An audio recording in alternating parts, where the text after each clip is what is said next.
ఇప్పుడు మనకి అక్కడ వేరే బయట ఎవరికన్నా ఇవ్వటానికి కానీ ప్రజల సందర్శనార్థం ఉంచడానికి కానీ ఏ రకమైనటువంటి ఆలోచన చేయాలనేటువంటి దాని మీద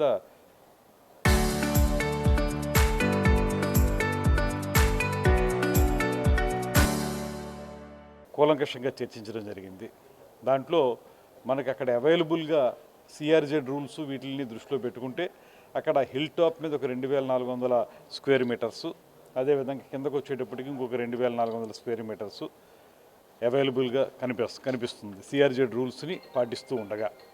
సో ఈ 4800 స్క్వేర్ మీటర్స్లో ఏ రకమైన నిర్మాణం చేయాలనేటువంటి దాని మీద, లేకపోతే ఎవరికి ఇవ్వాలి, ఏ రకంగా దాని వినియోగంలో తీసుకురావాలి అనేటువంటి విషయాల్లో కూడా ప్రజల సందర్శనార్థం ఉపయోగపడేటువంటి కార్యక్రమాలు, అదేవిధంగా ఆదాయ వనరుగా ఏపీటీడీసీకి వచ్చే విధంగాను ఈ రెండు అంశాలని కూడా పూర్తిగా ఆలోచించాం.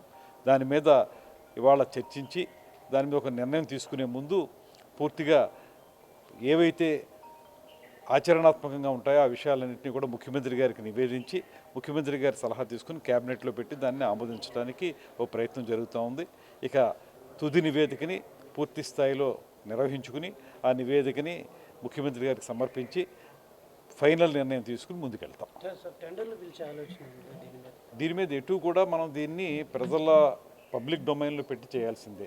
ఇది కేవలం ఏదో మనం ఇచ్చేసేది కాదు, పబ్లిక్ డొమైన్లో పెట్టి చేయటం జరుగుతుంది. దానికి సంబంధించి ఏం చేయాలి, విధి విధానాలు ఎలా రూపకల్పన చేయాలి అనేటువంటి అంశాల మీద ఇప్పుడు ఏదైతే మేము ఈ సబ్ కమిటీ ఉన్నారో మేము మంత్రుల కమిటీ ముఖ్యమంత్రి గారితో చర్చించి ఫైనల్ నిర్ణయం తీసుకుంటాం.